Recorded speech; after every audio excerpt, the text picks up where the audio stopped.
ठीक है। यूनिट 4 में हम लोग स्लोप और डिफ्लेक्शन डिस्कस करना था, जो हम लोगों ने डिस्कस कर चुका, उसमें 3 मेथड डिस्कस कर चुके हैं।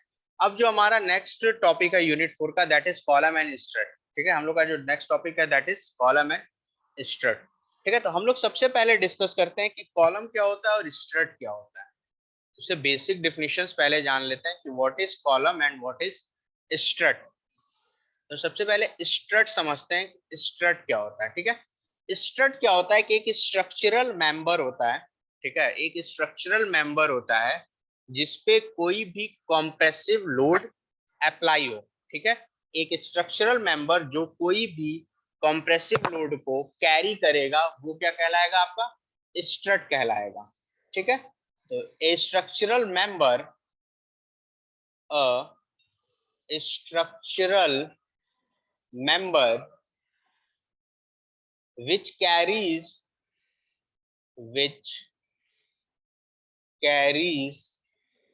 an axial compression load, an axial compressive load is known as is known as strut। उसको क्या बोलेंगे हम लोग, स्ट्रट बोलेंगे।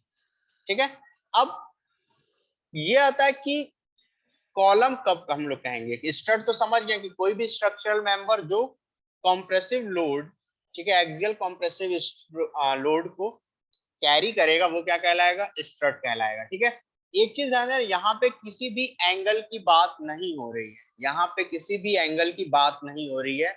वो मेंबर जो आपका किसी भी एंगल पे इंक्लाइंड होगा वो क्या कहलाएगा, आपका स्ट्रट कहला सकता है। अब यहाँ पे क्वेश्चन आता है, क्या हम बीम को स्ट्रट बोल सकते हैं? क्या हम बीम को स्ट्रट बोल सकते हैं? हाँ, बोल सकते हैं। Beam is also a type of strut. ठीक है, बीम क्या है, स्ट्रट है। कैसा स्ट्रट है, जो आपका रेफरेंस पॉइंट से 0 डिग्री एंगल बना रहा है, रेफरेंस पॉइंट से या हॉरिजेंटल से 0 एंगल बना रहा है, वो क्या कहलाएगा, बीम कहलाएगा। नेक्स्ट आता है व्हाट इज कॉलम। नेक्स्ट आता है कॉलम क्या होता है। ठीक है, तो अगर स्ट्रट, ठीक है, अगर कोई स्ट्रट हॉरिजेंटल से 90 डिग्री पे अलाइन है, ठीक है, कोई भी स्ट्रट अगर हॉरिजेंटल से 90 डिग्री का एंगल बना रहा है तो उसको हम क्या बोलेंगे, कॉलम बोलेंगे। उसको हम लोग क्या बोलेंगे, कॉलम बोलेंगे। If the strut is vertical, that is vertical means inclined at 90 degree, inclined at 90 degree to the horizontal, inclined 90 degree to the horizontal is known as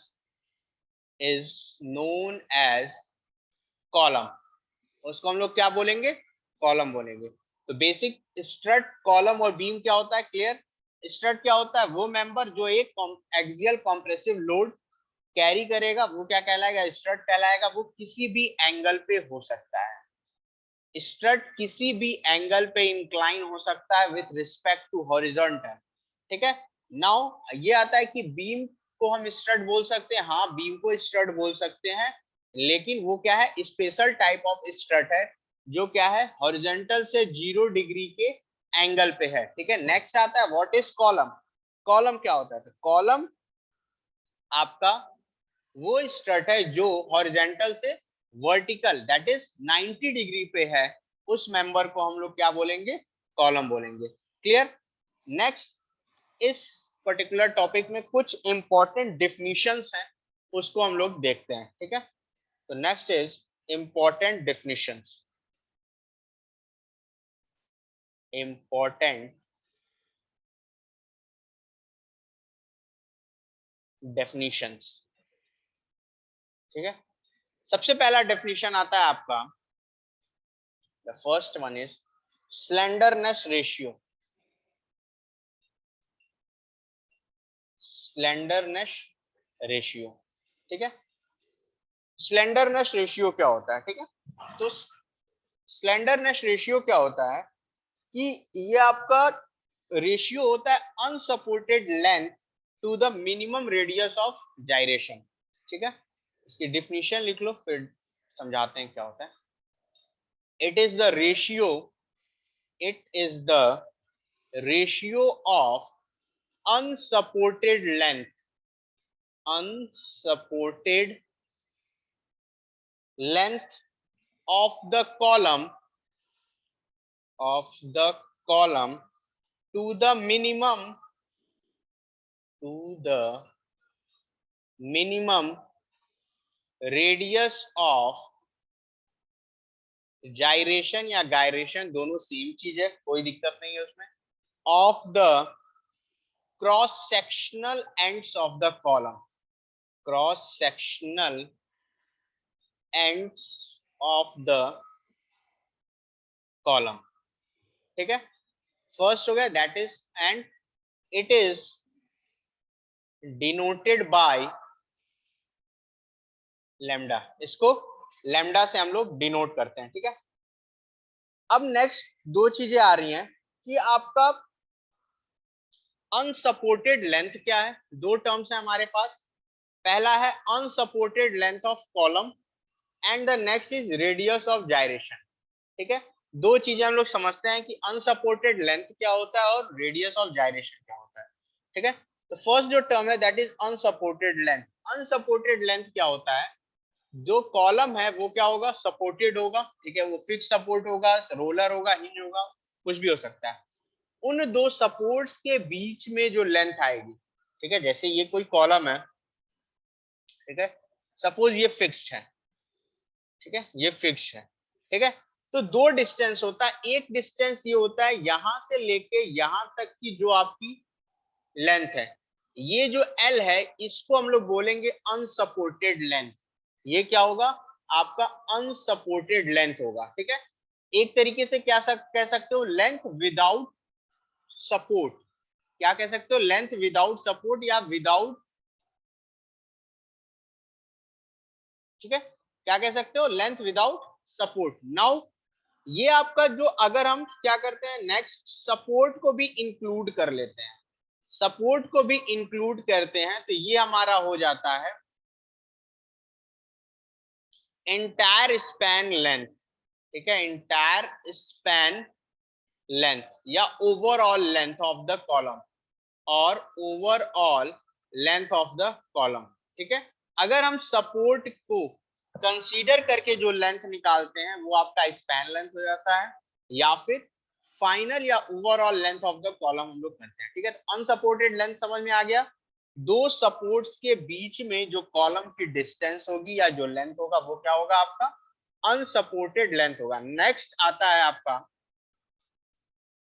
आपका आता है रेडियस ऑफ जाइरेशन, ठीक है। नेक्स्ट आता है term that is radius of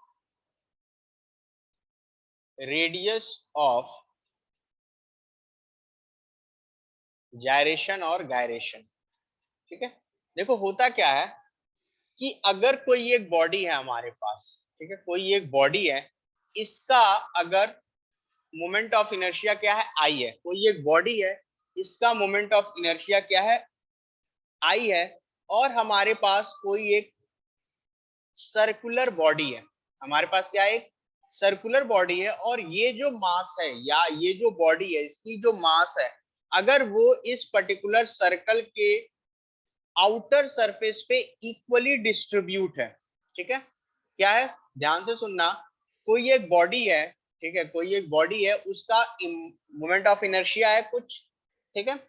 वो जो body है, अगर ये बॉडी किसी एक सर्कल के या सर्कुलर बॉडी के आउटर सरफेस पे इक्वली डिस्ट्रीब्यूट है, और इन दोनों का मोमेंट ऑफ इनर्शिया क्या है, सेम है, इन दोनों का मोमेंट ऑफ इनर्शिया क्या है, सेम है, तो इस तरह के सर्कल का जो रेडियस होता है, इस तरह के सर्कल का जो रेडियस होता है, इस रेडियस को हम लोग क्या बोलते हैं, radius of जाइरेशन।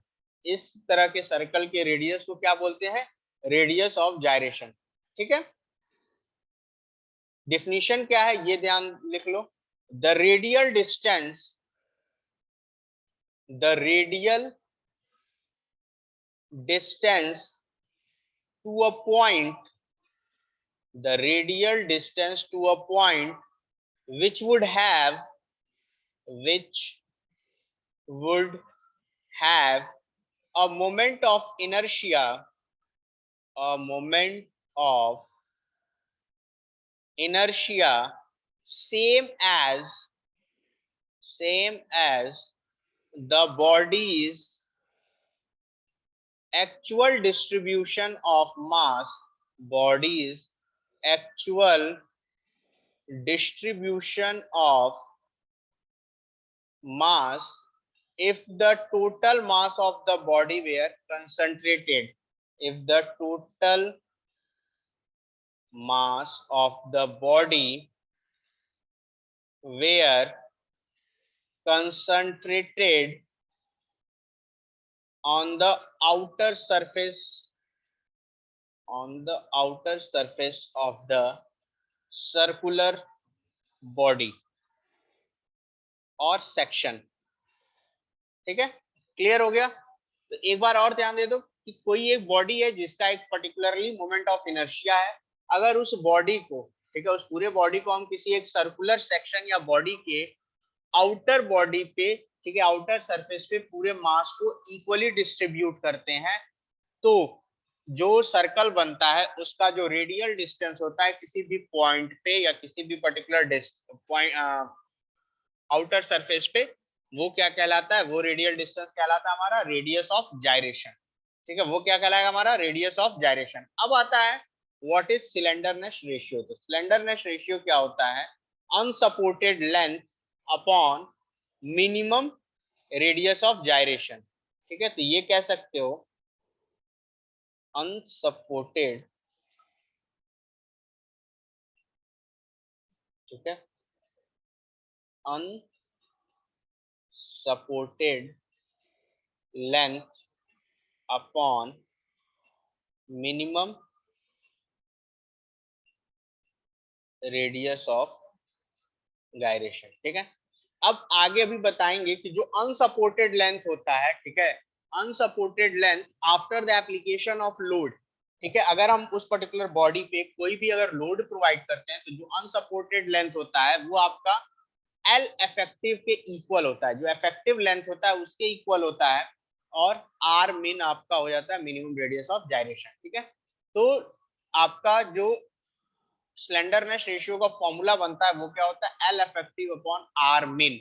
In case of column, अगर आपसे विदाउट कॉलम पूछा है तो आप एल बाई आर भी डिनोट कर सकते हो। क्या कर सकते हो, एल बाई आर भी लिख सकते हो। क्लियर, स्लेंडरनेस रेशियो समझ में आ गया। ठीक है, नाउ, ठीक है,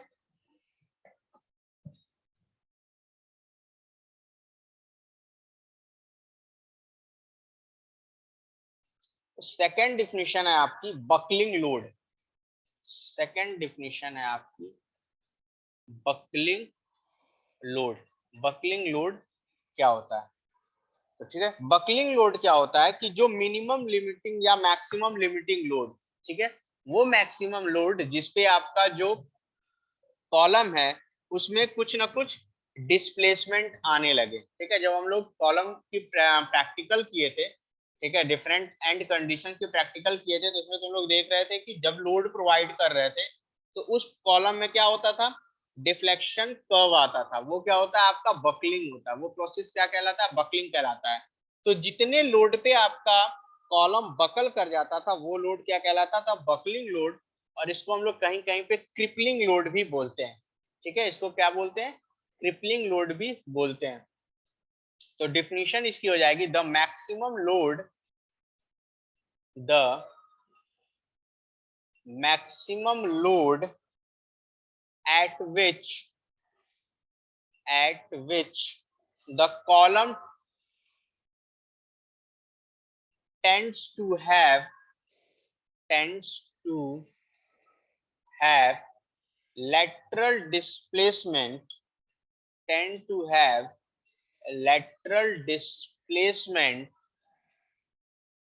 or tends to buckle, or tends to buckle is known as, is known as buckling load, is known as buckling load और crippling load. बकलिंग लोड कहेंगे या उसको क्या बोलेंगे, क्रिपलिंग लोड कहेंगे. क्लियर, दो डिफिनेशंस क्लियर है. नेक्स्ट आता है आपका बकलिंग फैक्टर क्या होता है. नेक्स्ट आपकी डिफिनेशन है, ठीक है, व्हाट इज बकलिंग फैक्टर.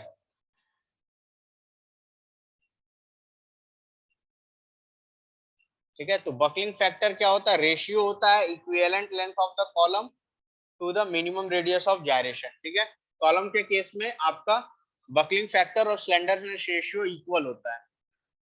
ठीक है, तो यहाँ पे आप डेफिनेशन हो जाएगा, the ratio of equivalent length of column to the minimum radius of gyration, minimum radius of gyration is known as buckling factor, is known as buckling factor. इसको हम लोग क्या बोलेंगे, बकलिंग फैक्टर बोलेंगे. ठीक है, तो इसलिए से स्लेंडरनेस रेशियो और बकलिंग फैक्टर कॉलम के केस में सेम चीज हो जाती है. ठीक है, नेक्स्ट और लास्ट आपका इंपॉर्टेंट डेफिनेशन है, दैट इज सेफ लोड. ठीक है, सेफ लोड क्या होता है, तो सेफ लोड आपका रेशियो होता है buckling load to factor of safety. तो सेफ लोड क्या हो जाएगा आपका, it is the ratio of buckling load to the factor of safety. Buckling load और फैक्टर ऑफ सेफ्टी का जो रेशियो होता है उसको हम लोग क्या बोलते हैं, सेफ लोड बोलते हैं. अब क्वेश्चन आता है कि sir buckling factor of safety कितना होगा, तो ये हर कंडीशंस के लिए, हर कॉलम कंडीशन के लिए अलग अलग होती है और इसकी वैल्यू आपको क्वेश्चन में गिवन होगा. ठीक है, फैक्टर ऑफ सेफ्टी कितना होता है. ठीक है, इसका कोई रेंज नहीं दिया हुआ है. क्लियर, तो यहां तक क्लियर है आपको. कॉलम स्ट्रट क्या होता है, ठीक है, नेक्स्ट स्लेंडरनेस रेशियो क्या होता है, नेक्स्ट रेडियस ऑफ जायरेशन क्या हुआ, बकलिंग लोड बकलिंग फैक्टर क्या हुआ, एंड सेफ लोड क्या हुआ. ठीक है, नेक्स्ट टॉपिक हमारा आता है. ठीक है, इसके बाद हमारा जो नेक्स्ट टॉपिक आता है that is classification of column, that is classification of column.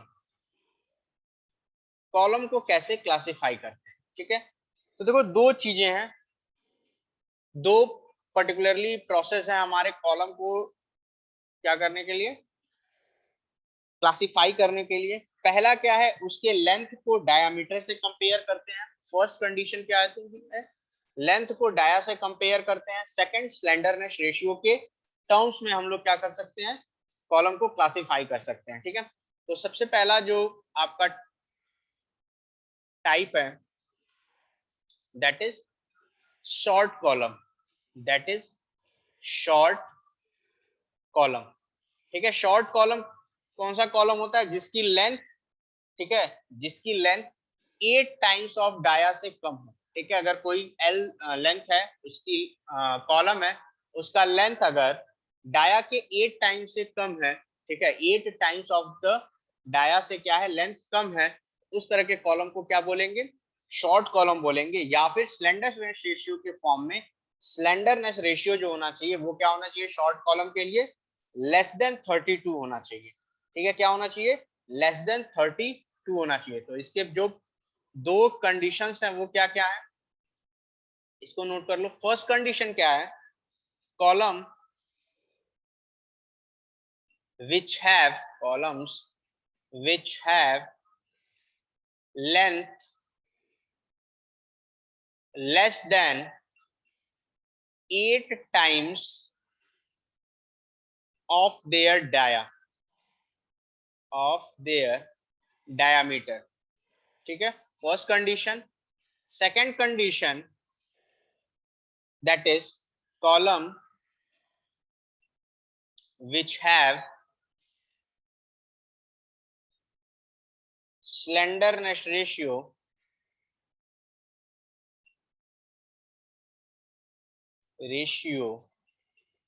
less than 32, less than 32. ठीक है, तो ये दोनों कंडीशन है शॉर्ट कॉलम की. पहला, जो उसका लेंथ है वो 8 टाइम्स ऑफ द डाया से कम होना चाहिए. सेकंड, स्लेंडरनेस रेशियो जो होना चाहिए वो क्या होनी चाहिए, 32 से कम होनी चाहिए. अब आता है कि इस तरह के कॉलम का फेल्योर पैटर्न क्या होगा. ठीक है, तो ये याद रख लो, शॉर्ट कॉलम जो भी होगा उसका फेल्योर पैटर्न क्या होता है, क्रशिंग फेल्योर होता है. ठीक है, शॉर्ट कॉलम में हमेशा क्या होता है, क्रशिंग फेल्योर होगा. इट मींस इसमें कभी भी बकलिंग नहीं आएगी. ये लोड के बाद जब भी आप लोड इंक्रीज करते जाओगे उस कॉलम पे, ये क्या होगा, सडन फेल कर जाएगा, क्रश हो जाएगा, पूरी बॉडी क्रश कर जाएगी. कोई भी इसमें आपका क्रैकिंग नहीं आएगी. Crushing failure it means sudden failure होगा. ठीक है, तो शॉर्ट कॉलम के तीन इंपॉर्टेंट पॉइंट्स. पहला, लेंथ जो होगा 8 टाइम्स ऑफ द डाया से कम होगा. सेकंड, स्लेंडरनेस रेशियो 32 से कम होगा. और इसमें क्या होगा, क्रशिंग फेल्योर होगा. ठीक है, नाउ नेक्स्ट जो आपका टाइप्स ऑफ कॉलम है, that is intermediate column. Intermediate column, या इसको हम लोग मीडियम साइज कॉलम भी बोलते हैं. ठीक है, इसको हम लोग क्या बोलते हैं, मीडियम साइज कॉलम भी बोलते हैं. ठीक है, अब इसकी जो लेंथ होती है, ठीक है, इसकी जो लेंथ होगी वो 8 टाइम्स, ठीक है, से लेके 30 टाइम्स के बीच में क्या करेगी, वेरी करेगी. इसका जो लेंथ होगा 8 टाइम्स ऑफ द डाया से लेके 30 टाइम्स ऑफ द डाया से कम होगा. ठीक है, 8 टाइम से लेके 30 टाइम्स ऑफ द डाया से क्या होगा, कम होगा. तो इसका जो फर्स्ट पॉइंट होगा, that is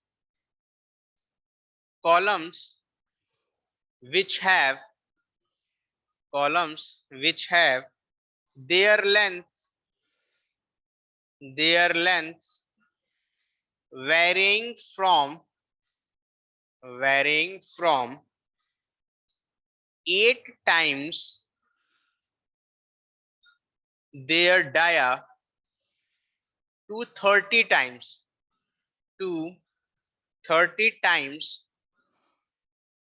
of their dia. ठीक है, 8 से 30 के बीच में वेरी करता है. सेकंड क्या है, column which have slenderness ratio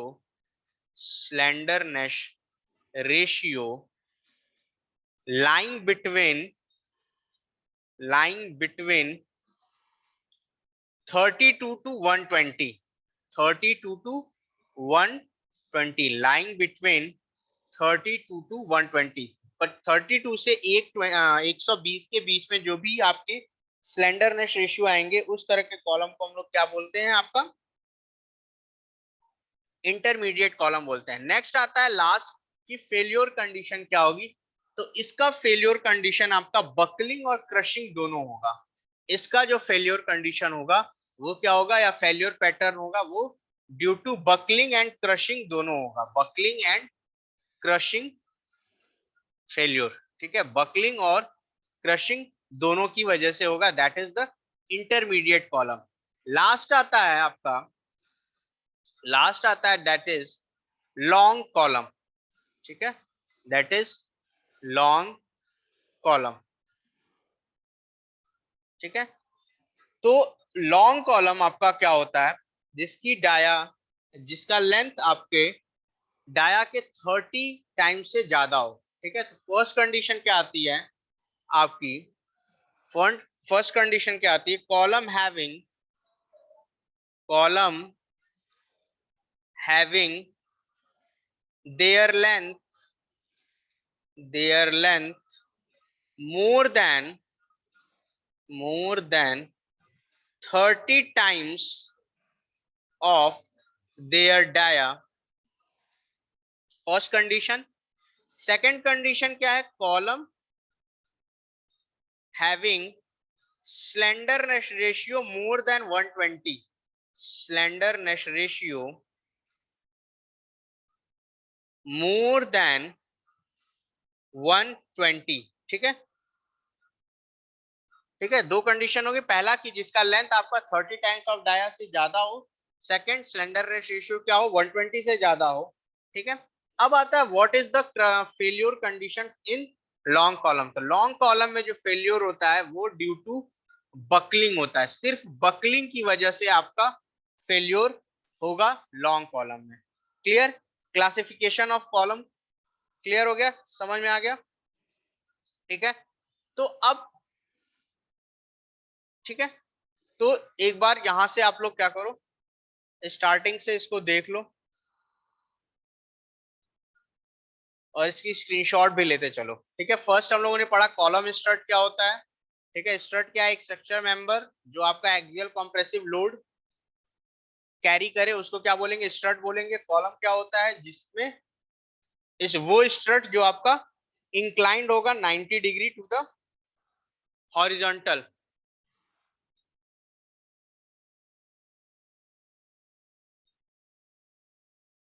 ठीक है, रेडियस ऑफ जाइरेशन। उसके बाद हम लोगों ने डिस्कस किया बकलिंग लोड, बकलिंग फैक्टर क्या होता है। नेक्स्ट सेफ लोड, फिर शॉर्ट कॉलम पढ़ा गया, फिर इंटरमीडिएट और लॉन्ग कॉलम। ठीक है, अब इन्हीं कॉलम्स का हम लोगों को क्या करना है? एनालिसिस करना है। अब इन्हीं कॉलम्स का हम लोगों को क्या डिस्कस करना है? एनालिसिस डिस्कस करनी है। ठीक है, तो देखो लॉन्ग कॉलम की एनालिसिस हम लोग करते हैं यूलर्स एनालिसिस के थ्रू। यूलर्स एक साइंटिस्ट है जिन्होंने लॉन्ग कॉलम के लिए क्या डिस्कस किया था कि कैसे उसकी एनालिसिस करनी है और उसमें क्या फेल्योर पैटर्न होता है। ठीक है, नेक्स्ट आता है इंटरमीडिएट या शॉर्ट कॉलम में क्या होता है। इंटरमीडिएट कॉलम के लिए हम लोगों ने रैंकाइंस एक साइंटिस्ट थे, उन्होंने इसकी फेल्योर कंडीशन दी due to crushing and buckling. ठीक है, तो दो हम लोग को कंडीशन डिस्कस करना है। ठीक है, दो चीजें हम लोग को डिस्कस करनी है, एक long column that is Euler's principle and intermediate column that is Rankine's principle या रैंकाइंस थ्योरी। तो दो चीजें हम लोग डिस्कस करेंगे और उसमें अगर ठीक है, और उससे रिलेटेड हम लोग की न्यूमेरिकल आएंगे। ठीक है, तो आइलर्स प्रिंसिपल में ही हम लोगों को इफेक्टिव लेंथ वाला कॉन्सेप्ट क्लियर होगा कि इफेक्टिव लेंथ हम लोग कैसे कैलकुलेट करेंगे। क्लियर?